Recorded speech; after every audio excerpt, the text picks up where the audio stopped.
नमस्कार नीमच टुडे में आपका स्वागत है। अब खबरें विस्तार से। रतनगढ़ थाना क्षेत्र के अंतर्गत आने वाले ग्राम मांडा में बीती रात एक दर्दनाक घटना ने पूरे क्षेत्र को शोक में डुबो दिया।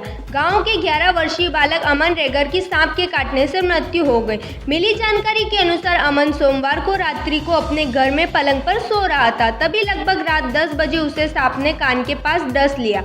परिजन तुरंत अमन को उपचार हेतु जिला चिकित्सालय नीमच लेकर पहुंचे, जहां चिकित्सकों ने उसे बचाने का प्रयास किया, लेकिन दुर्भाग्यवश उसकी जान नहीं बच सकी। अमन के असमय निधन से पूरे गांव में शोक की लहर दौड़ गई है। शिशु मंदिर दड़ोली में भी मातम पसरा हुआ है, जहां अमन एक होनहार छात्र के रूप में जाना जाता था। परिजनों का रो रो कर बुरा हाल है। मृतक का नीमच जिला अस्पताल में पोस्टमार्टम करवाकर परिजनों को सौंप दिया है। पिपलिया मंडी थाना क्षेत्र में रविवार सुबह एक बड़ी कार्रवाई के तहत अवैध रूप से गोवंश ले जा रहे कंटेनर को ग्रामीणों की सहायता से पुलिस ने जब्त कर लिया। कंटेनर में 50 से अधिक गोवंश को बर्बर तरीके से भरकर नसीराबाद राजस्थान से धार ले जाया जा रहा था। घटना के दौरान कंटेनर में सवार 3 आरोपियों में से एक मोहसिन पिता शेफू को पुलिस ने तुरंत पकड़ लिया, जबकि 2 अन्य आरोपी राजा और शाकिर दोनों निवासी मंदसौर मौके से फरार हो गए थे। मोहसिन को पुलिस वाहन में बैठाकर घटना स्थल पर ही रोक लिया गया। इसी दौरान कुछ आक्रोशित ग्रामीणों ने उनके साथ मारपीट कर दी, जिसका वीडियो सोशल मीडिया पर तेजी से वायरल हो रहा है। वायरल वीडियो में पुलिस वाहन तो नजर आ रहा है, लेकिन पुलिसकर्मी मौके पर मौजूद नहीं दिखाई दे रहे। बाद में पुलिस ने सक्रियता दिखाते हुए अन्य दोनों आरोपियों को भी पकड़ लिया। तीनों आरोपियों को पिपलिया मंडी थाने लाकर पूछताछ की जा रही है। जब तक गोवंश को गुड़बेली स्थित गौशाला में सुरक्षित भेज दिया गया। पुलिस ने बताया कि आरोपी पर गोवंश पताड़ना और अवैध परिवहन से संबंधित धाराओं में मामला दर्ज किया गया है।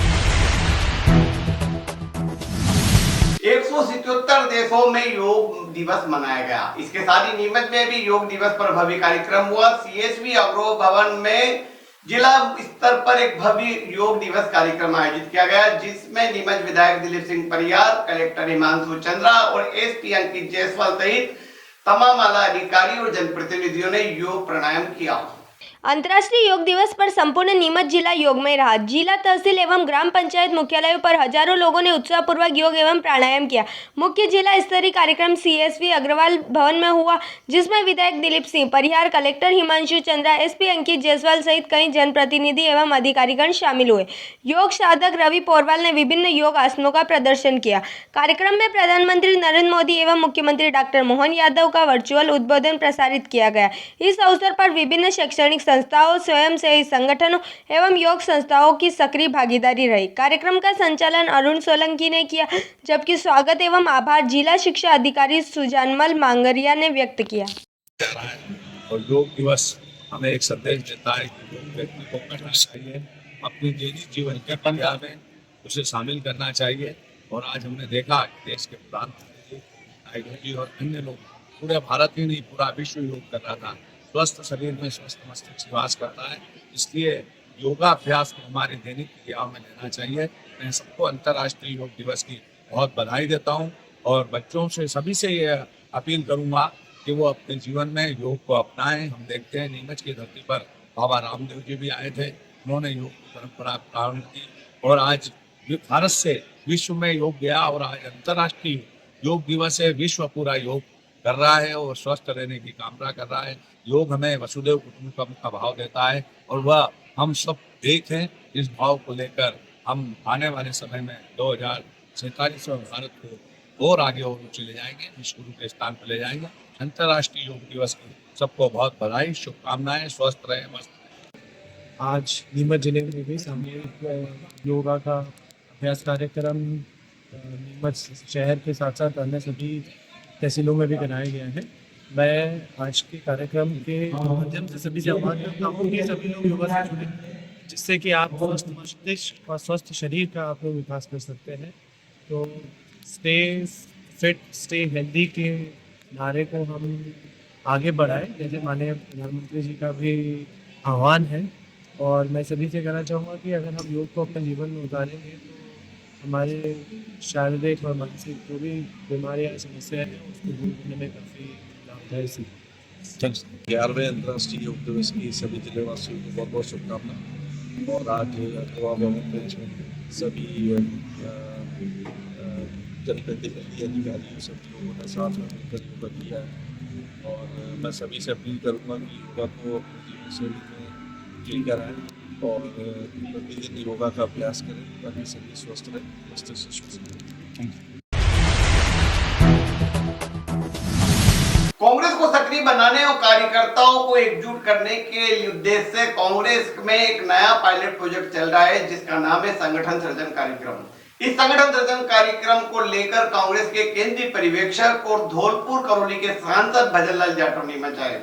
उन्होंने यह बात स्वीकार की कि गुटबाजी से कांग्रेस को भारी नुकसान हुआ है और कांग्रेस के गिरते स्तर को उठाने के लिए अब नया पायलट प्रोजेक्ट पूरे देश भर में चल रहा है और कार्यकर्ताओं को बूथ लेवल तक एकजुट किया जा रहा है। जल्दी कांग्रेस में नया परिवर्तन दिखेगा। साथ ही उन्होंने कहा कि जिला अध्यक्ष वही होगा जो कि मैदान में आकर कार्यकर्ताओं की और जनता की लड़ाई लड़ेगा।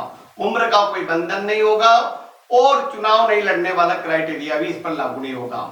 इन तमाम सभी बातों को लेकर सांसद भजनलाल जाटव ने नीमच टुडे से खास चर्चा की और हर बात का बेबाकी से जवाब दिया। नीमच आए ऑल इंडिया कांग्रेस कमेटी के केंद्रीय पर्यवेक्षक और धौलपुर करौली क्षेत्र के सांसद भजनलाल जाटव ने कहा कि गुटबाजी से कांग्रेस को नुकसान पहुंचा है। अब गुटबाजी नहीं चलेगी। संगठन को संगठित करने और कार्यकर्ताओं में उत्साह भरने के लिए ही संगठन सृजन कार्यक्रम चलाया जा रहा है। यह पायलट प्रोजेक्ट है जो कि बूथ लेवल तक चलेगा और कांग्रेस को मजबूत बनाएगा। श्री जाटव नीमच जिले में दूसरी बार दौरा कर रहे हैं। इस दौरान वे कांग्रेस के पदाधिकारियों से मिल रहे हैं और साथ ही कार्यकर्ताओं से 1 to 1 चर्चा कर रहे हैं। इसी बीच श्री जाटव ने नीमच टुडे के एडिटर राकेश सोन से खास चर्चा की और तमाम मुद्दों पर अपनी बात रखी। नीमच जिला अध्यक्ष के लिए उन्होंने कहा कि अनेक नाम सामने आए हैं। जिला अध्यक्ष को लेकर उम्र और चुनाव नहीं लड़ने का कोई बंधन नहीं है। समर्पित मैदान में लड़ने वाला शख्स जिला अध्यक्ष बनेगा और चुनाव भी लड़ सकेगा और दावेदारी भी कर सकेगा। देखिए यह पूरा इंटरव्यू नीमच टुडे के एडिटर राकेश सोन के साथ नीमच टुडे पर। नमस्कार नीमच, हमारे बीच है कांग्रेस के केंद्रीय पर्यवेक्षक श्री भजनलाल जी जाटव। आप धौलपुर करौली क्षेत्र के सांसद है और लगातार नीमच जिले में दौरा कर रहे हैं, कांग्रेस को सक्रिय बना रहे हैं। क्या स्थिति है कांग्रेस की और जिन हालतों में कांग्रेस है उससे कैसे उभरेगी, इन तमाम मुद्दों पर हम बात करेंगे श्री जाटव जी से। सर, नीमच टुडे में आपका स्वागत है। आपका लगातार यह दूसरी बार दौरा है, क्या लगा कांग्रेस की वर्तमान में स्थिति नीमच जिले में कैसी है? हमारी स्थिति मध्य प्रदेश में ये बिल्कुल सही बात है कि धरातल स्तर पर कांग्रेस के कार्यकर्ता का कहीं ना कहीं मनोबल टूटा है और इसी वजह से हम लोग दूसरी बार अभी जो 2023 में चुनाव हुए उसमें हम लोग सरकार नहीं बना पाए।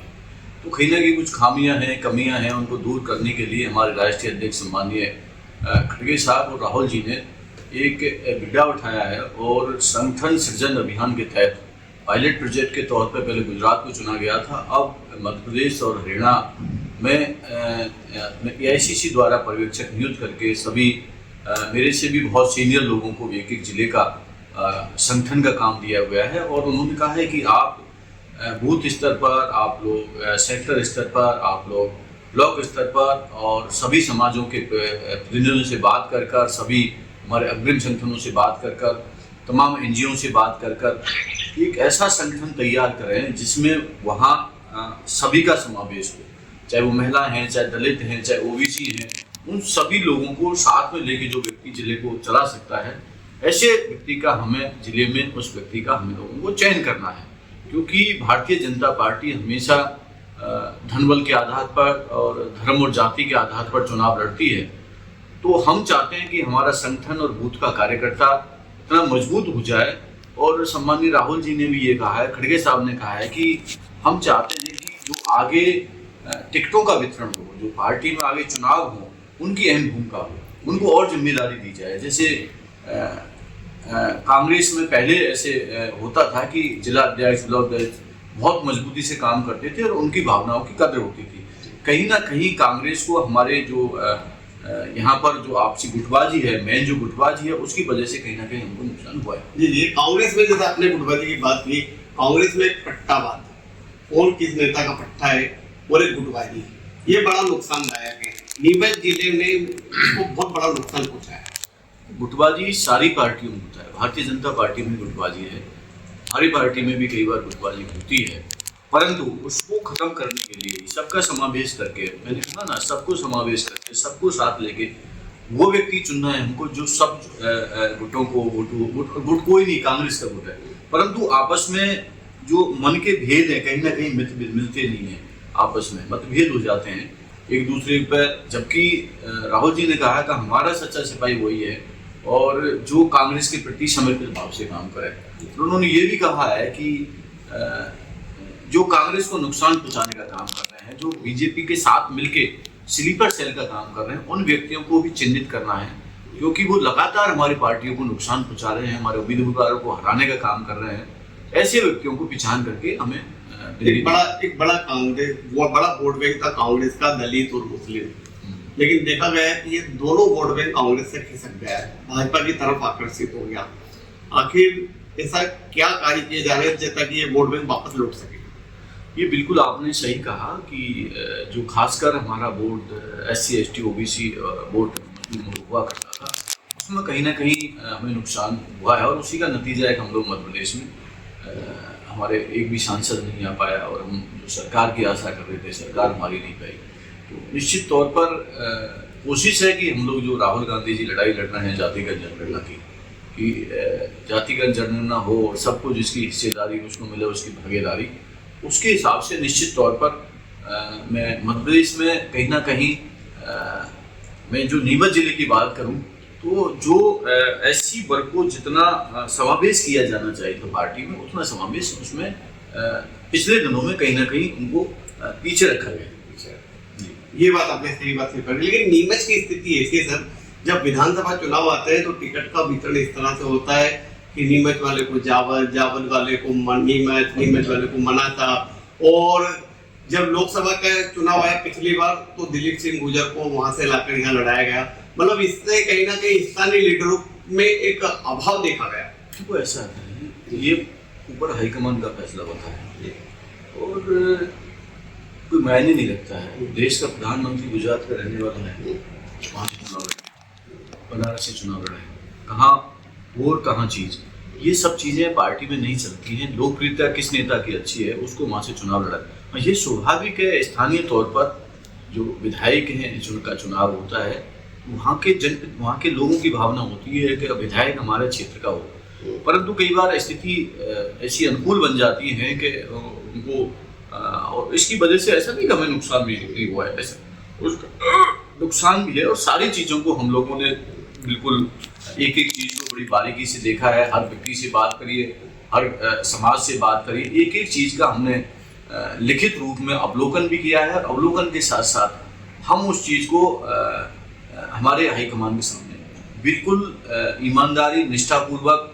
जो हमारे यहाँ के लोगों की, नीमच की जनता की भावना है, हमारे कार्यकर्ताओं की भावना है, एक एक भावना को हम हमारे शीर्ष नेतृत्व। जिला अध्यक्ष का क्या क्राइटेरिया तय करना है? जिला अध्यक्ष का हमारा क्राइटेरिया ये है कि जिसमें SC का व्यक्ति भी हो, ST का भी हो, महिला भी हो, और उसके अलावा जो सब व्यक्तियों को साथ में लेके चले। ना तो कोई ऐसा क्राइटेरिया है कि वो व्यक्ति चुनाव नहीं लड़ेगा, ना ऐसा कोई एज फैक्टर का क्राइटेरिया है, ऐसा कोई क्राइटेरिया नहीं है। जो कांग्रेस का सच्चा सिपाही है, पिछले 5 वर्ष में कम से कम कांग्रेस में रहा हो और कांग्रेस के प्रति समर्पित भाव से उसने काम किया हो, वही हमारा सच्चा सिपाही है। उम्र बंधन को लेकर भी कई सारी कवायद चल रही थी, हालांकि जीतू पटवारी ने बाद में स्पष्ट कर दिया कोई हमारा उम्र का बंधन नहीं है। ऐसा किसी भी उम्र का व्यक्ति, किसी उम्र का व्यक्ति, कोई फर्क नहीं पड़ता। आदमी में क्वालिटी क्या है, उसकी क्वालिटी पर डिपेंड करता है। ये भी कि जो जिला अध्यक्ष बन जाएगा वो विधानसभा का आवेदन नहीं देगा, ऐसा कोई क्राइटेरिया नहीं है। मैंने कहा ना, ऐसा कोई क्राइटेरिया हमारे पास नहीं है कि जो व्यक्ति जिलाध्यक्ष बन जाएगा। राहुल जी ने कहा कि जिलाध्यक्ष ऐसा सशक्त होना चाहिए जो पिछले जमाने के अंदर स्क्रीन कमेटी में बैठ के जिला अध्यक्ष और हाईकमान टिकटों का फैसला करते थे। तो वो चाहते हैं कि जिला अध्यक्ष की टिकट बंटवारों में अहम भूमिका होनी चाहिए, क्योंकि कई बार क्या होता है, उधर का नेता इधर फेंक देता है, इधर का नेता उधर फेंक देता है, दूसरी पार्टी को बहुत बड़ी क्षति हुई है। उसको खत्म करने के लिए लेकिन पावरफुल बनाना चाहिए। एक चीज देखी गई है सर कि कांग्रेस में जब मैदान में आकर लड़ने का वक्त होता है तब कांग्रेस के नेता मैदान में नहीं आते हैं, चुनावी मौसम में उभर कर आ जाते हैं और टिकट के दावेदार बन जाते हैं। ऐसी स्थिति में इन नेताओं की क्या हालत रहेगी? इसीलिए तो संगठन सिद्धांत अभियान की जरूरत पड़ी है। इसलिए जरूरत पड़ी है कि ऐसा फाइटर कौन है जो आके भारतीय जनता पार्टी की नीतियों के खिलाफ लड़े, भारतीय जनता पार्टी के झूठ का पर्दाफाश करे। और भारतीय जनता पार्टी एक चीज़ में बहुत मास्टरमाइंड है, धर्म और जाति पर। और मैं खासकर जो हमारे दलित भाई हैं उनको गुमराह करने के अंदर आज के देश में यदि सबसे ज़्यादा बाबा साहब भीमराव अम्बेडकर का कोई विरोधी है तो वो भारतीय जनता पार्टी है और नरेंद्र मोदी है, जिन्होंने आरक्षण को खत्म करने का प्रयास किया जा रहा है। तमाम बैकडोर से तमाम जो हमारी प्राइवेट संस्था हैं उनके द्वारा भर्तियाँ की जा रही हैं, उसके अंदर कहीं आरक्षण का प्रावधान नहीं है। ये कहीं ना कहीं दलितों के षड्यंत्र हो रहा है कि जो तमाम हमारी जो सरकारी संस्थाएं हैं उनको बेचा जा रहा है, जो चाहे वो रेलवे है, चाहे वो आपका एयरपोर्ट्स है, चाहे आपका आपके ये रेलवे स्टेशन है, आपका चाहे भारत पेट्रोलियम है, चाहे आपकी ये अपना LIC है, जो तमाम उच्च संस्था हैं जो भारत सरकार की के प्रॉफिट में चल रही हैं, उन संस्थाओं को कहीं ना कहीं निजी हाथों में दिया जा रहा है। अब बताओ जब वहां पर प्राइवेट में दे देंगे तो कैसे आरक्षण मिलेगा वहां पर? इस तरीका से लेटरल एंट्री के ऊपर राहुल जी ने मामला उठाया, वो शांत कराया। लेटरल एंट्री से एंट्री भर्ती कर रहे थे, उसमें आरक्षण की व्यवस्था नहीं है। तो ये सब चीजें हैं, आप सब लोगों ने नीमच में देखा है। लेकिन दलित और मुस्लिम वोट में खिसकने का एक बड़ा कारण ये है क्योंकि मोदी सरकार में कई डायरेक्ट बेनिफिट मिले, जैसे प्रधानमंत्री आवास योजनाएं। दलितों के घर कभी कच्चे हुआ करते थे, आज पक्के बन गए। कहीं चूल्हे लकड़ी के चूल्हे जलते थे, वहां पर उज्ज्वला योजना के तहत गैस कनेक्शन मिलना शुरू हो गया। एक समय गैस कनेक्शन भी नहीं था, लोगों के बैंक खाते हो गए, डायरेक्ट बेनिफिट मिलना शुरू हुआ। तो ये जो योजना है इससे कहीं ना कहीं दलित वर्ग का उत्थान तो हुआ है, ये मानते हैं। ये बहुत अच्छा मुद्दा आप लोगों ने बताया कि गरीबों के PM आवास बन रहे हैं। आपको पता है पहले PM आवास इंदिरा गांधी के नाम से थे, इंदिरा गांधी आवास। कोई आवास नहीं बने, आप रिकॉर्ड उठा के लगेंगे। अभी जितने आवास बनने चाहिए थे, मैं रूरल डेवलपमेंट कमेटी का मेंबर्स हूँ, मैंने सारे डेटा को देखा है। PM आवास जो मिल रहे हैं ना, वो अमीरों को मिल रहे हैं, गरीबों को नहीं मिल रहे। और जो पहले मिलते थे वो इंदिरा आवास मिलता था। क्या 1,20,000 में आप घर बना सकते हो? 1,20,000 की राशि कोई उपयुक्त है क्या घर बनाने के लिए? कम से कम एक घर बनाने के लिए कम से कम 2 से 2.5 लाख रुपए चाहिए, और जहाँ पहाड़ी क्षेत्र है वहां से कम 4 से 5 लाख रुपए चाहिए। मैंने पूरे देश का भ्रमण किया है, PM आवास के मैंने सारी योजनाओं को पूरे देश में भ्रमण किया है। पूरे देश के अंदर मैं कर्नाटक में तमिलनाडु गया, मैं जम्मू कश्मीर गया, वहां पर 5 लाख का PM आवास बन रहा है और 1.5 लाख 1,20,000 की सब्सिडी बन रही है। तो इसका मतलब जिसके पास 3.5 लाख रुपए होगा वही तो घर बनाएगा। इसका मतलब पैसे वाले बना रहे हैं, गरीब को तो घर मिल ही नहीं रहा। तो ये जो चीजें चल रही हैं ये बिल्कुल एक तरह से रहा। आपने गैस चूल्हे की बात करी, एक बार सिलेंडर कितने पैसे का आता है? 1,1100 रुपए का। आप ये देखिए, एक बार सिलेंडर दे दिया, गले में सिलेंडर लटका दिया, उसके बाद अब आप देखिए उसके गैस भराने के लिए पैसे ही नहीं है। घरों में सिलेंडर रखे हैं और रोटी वही चूल्हे पे बन रही है। हम प्रत्येक मंथली हम लोग सब्सिडी देते हैं। हम सिलेंडर 450 350 रुपए में देते हैं। जो 11 रुपए का सिलेंडर है ना आज, वो हम लोग 350 रुपए में दिया करते थे। एक महीने का 700 रुपए सब्सिडी दिया करते थे, डायरेक्ट खाते में सब्सिडी जाती थी। सब्सिडी खत्म कर दी। केरोसिन तेल मिलता था, वो सब उनसे कह के केरोसिन तेल छुड़वा लिया। भाई आप लोग एक बार सिलेंडर ले लो, उसका केरोसिन बंद कर दिया। तो ये गरीबों के साथ बहुत बड़ा धोखा किया है, ये षड्यंत्र है। कहीं ना कहीं गरीब मजबूत नहीं हो जाए, कहीं ना कहीं अंग्रेजी अब चल रहा है कि अंग्रेजी नहीं बोलनी चाहिए। तो ये नेता जितने भारतीय जनता पार्टी के हैं, इन सबके बच्चे विदेशों में क्यों पढ़ रहे हैं? पढ़ाओ ना सरकारी स्कूलों में, पढ़ाइए ना। अमित शाह जी कहते हैं हिंदी भाषा को प्राधान्य मिलना चाहिए, तो फिर आप अपने बच्चों को विदेश में क्यों भेज रहे हैं भाई? आप हिंदी पढ़ाइए ना, उसमें सरकारी पाठशाला के अंदर पढ़ाइए। मतलब वो चाहते हैं गरीब का बच्चा बाबा साहब अम्बेडकर की तरह और कोई ना बन जाए। उन्हीं तो अधिकारों का, हमारे अधिकारों को हनन करेगा, हमारे अधिकारों को मानेगा, अपने अधिकारों को मानेगा। दलित इतना मजबूत हो चुका है। कांग्रेस के समय के जो कानून थे, RTI, RT, नरेगा, इनकी स्थिति के बारे में क्या कहेंगे आप? देखो, मैंने आप कहा ना, मैं भारत सरकार के इसमें रूरल डेवलपमेंट कमेटी में मैं मेंबर्स हूँ। उसमें 37 विभाग 97 योजनाएं। नरेगा इस बजट के अंदर 75% बजट कम कर दिया। कितना? 25% बजट कर दिया। सारी योजनाओं को धीरे धीरे बंद कर दिया गया है। आप मुझे बताइए, इस मध्य प्रदेश के अंदर कितने किसानों ने आत्महत्या की? क्योंकि सूखे के कारण, बेरोजगारी के कारण मध्य प्रदेश में कितने किसानों ने आत्महत्या की है? अडानी को सब्सिडी पे जमीन मिल जाती है, अंबानी को सब्सिडी पे जमीन सस्ती दर पे मिल जाती है, किसी किसान को सस्ती दर पे जमीन दी क्या? और उनके लिए कर्जे माफ है। इस देश को हो क्या रहा है? उनके कर्जे माफ हैं, किसानों के कर्जे माफ नहीं है। ऐसा क्या कारण कि किसानों ने कर दिया उनके कर्जे माफ नहीं हो पा रहे हैं, उनको जमीनें फ्री दी जा रही हैं?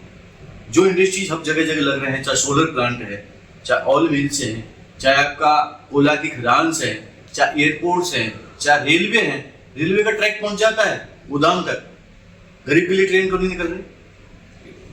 छत गिर रही है, छत टपक रही है, छत टूट रही है एयरपोर्ट्स की बनी हुई है। पुरानी एयरपोर्ट्स को देखिए, नहीं शानदार बने हुए।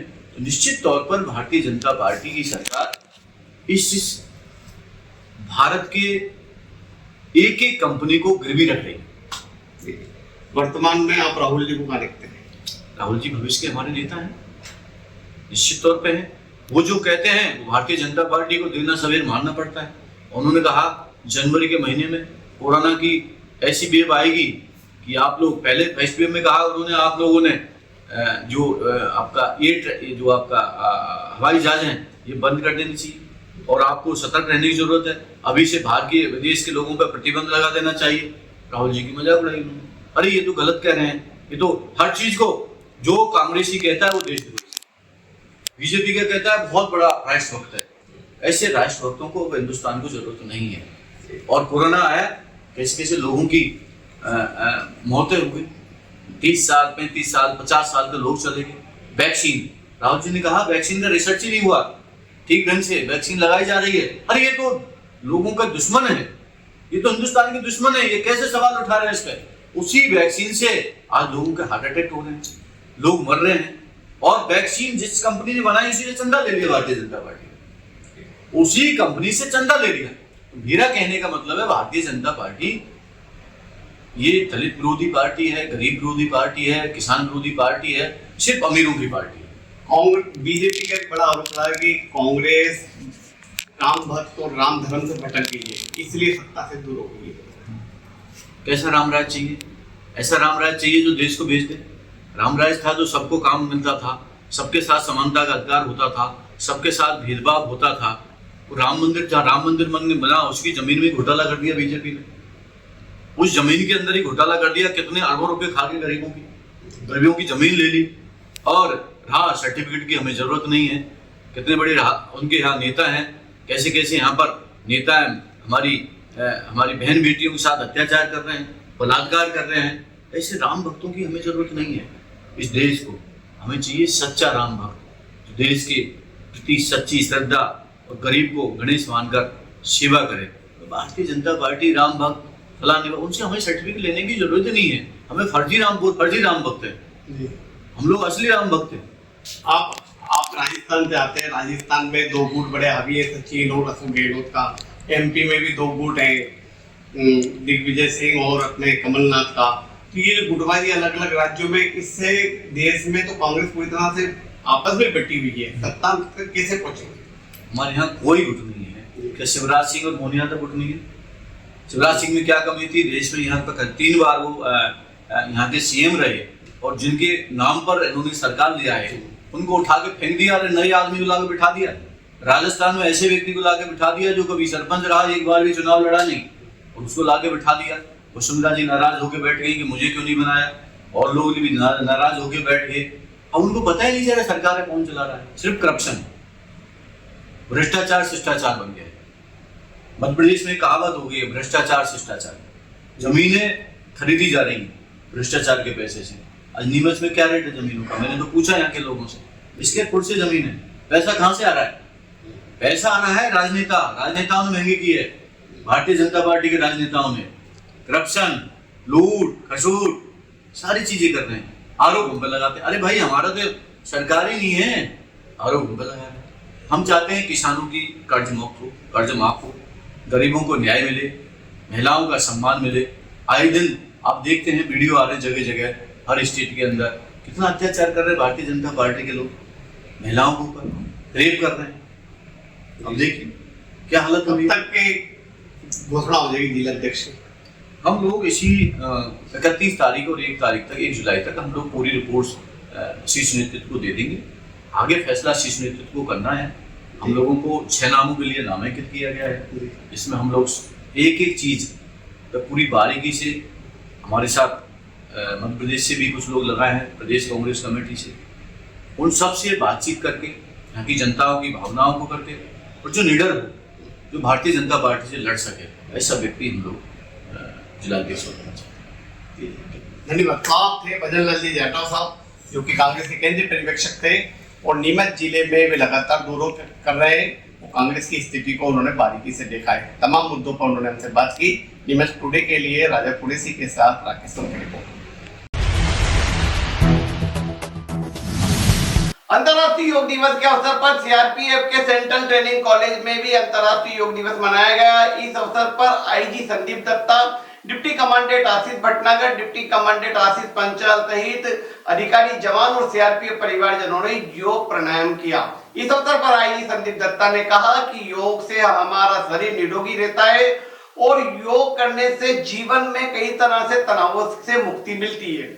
साथ ही योग एक ऐसी प्रक्रिया है जिससे हम अपने जीवन को सुखमय बना सकते हैं। अंतर्राष्ट्रीय योग दिवस के अवसर पर सीआरपीएफ के सेंट्रल ट्रेनिंग कॉलेज सीटीसी में अंतर्राष्ट्रीय योग दिवस मनाया गया। इस अवसर पर IG Sandeep Datta, deputy commandant Ashish Bhatnagar, deputy commandant Rajesh Panchal सहित अधिकारी, जवान और सीआरपीएफ के परिवारजनों ने शामिल होकर योग किया। कार्यक्रम में आईजी संदीप दत्ता ने कहा कि योग से जीवन निरोगी बनता है। योग को हमें अपनी दिनचर्या में शामिल करना चाहिए। योग से शरीर मानसिक और आत्मिक रूप से स्वस्थ रहते हैं। संयुक्त राष्ट्र के 177 देशों द्वारा 21 जून को अंतर्राष्ट्रीय योग दिवस घोषित किया गया है और इसी दिन को हम आज योग दिवस के रूप में मनाते आ रहे हैं। इस अवसर पर बड़ी संख्या में जवानों ने योग किया और अपने जीवन को सुखमय बनाने के लिए उसे आत्मसात किया। इंदौर जाने की आवश्यकता नहीं। 11 मल्टी स्पेशलिटी हॉस्पिटल नीमच में उपलब्ध है।